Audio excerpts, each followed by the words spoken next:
The idea of cultural appropriation is absolute nonsense. So that's that.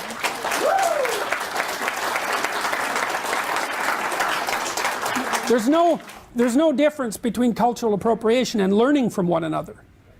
They're the same thing. Now that doesn't mean that doesn't mean that there's no theft between people.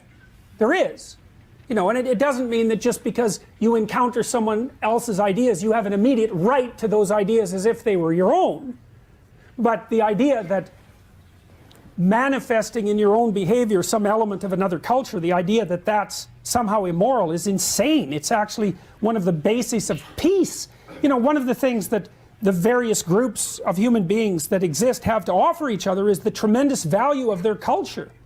You know, it's been really interesting to me, for example, to watch the response of everyone, but for this argument, for young Caucasian males to hip-hop. You know, there's an aggressiveness about hip-hop that's really attractive to young Caucasian males, and there's something absurd about the spectacle of the young Caucasian males taking on the persona of inner-city black gang members. You know, but I'm sympathetic to it because there's an aggressiveness to that art form that's a necessary corrective to the insistence that the highest moral virtue for a modern man is harmlessness, which is absurd. Women don't even like harmless men, they hate them. They like to claw them apart. You know, what women want are dangerous men who are civilized.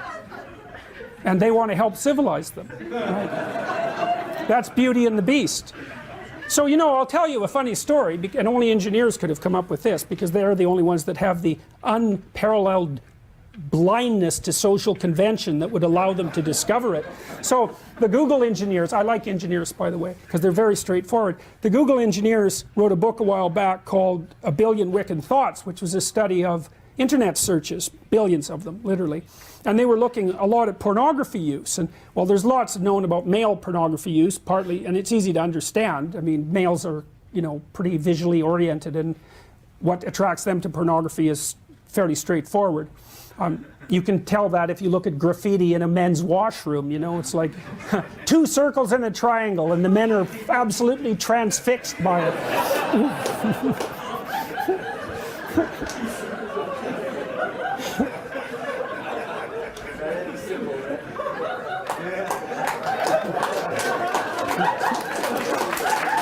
So, for women, the story is more complex. They use pornography too, but it tends to be literary because women tend to like words more than they like visual stimuli. And so the Google guys tried to track down the archetypal structure of, well, they didn't use those words, of female pornography use. And so some of you know, how many of you know what a Harlequin romance is?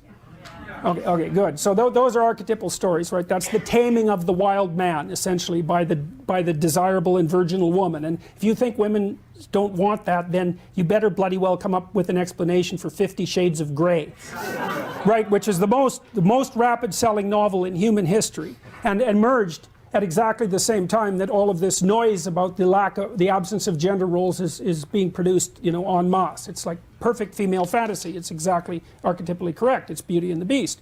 So what the Google guys showed was the structure of Beauty and the Beast, although they didn't use that as a referent, that the female pornographic fantasy was wild guy, you know, somewhat careless about the wants and desires of others, attractive to everyone, therefore high status, tamed by the magic of a single woman and brought into a relationship with her.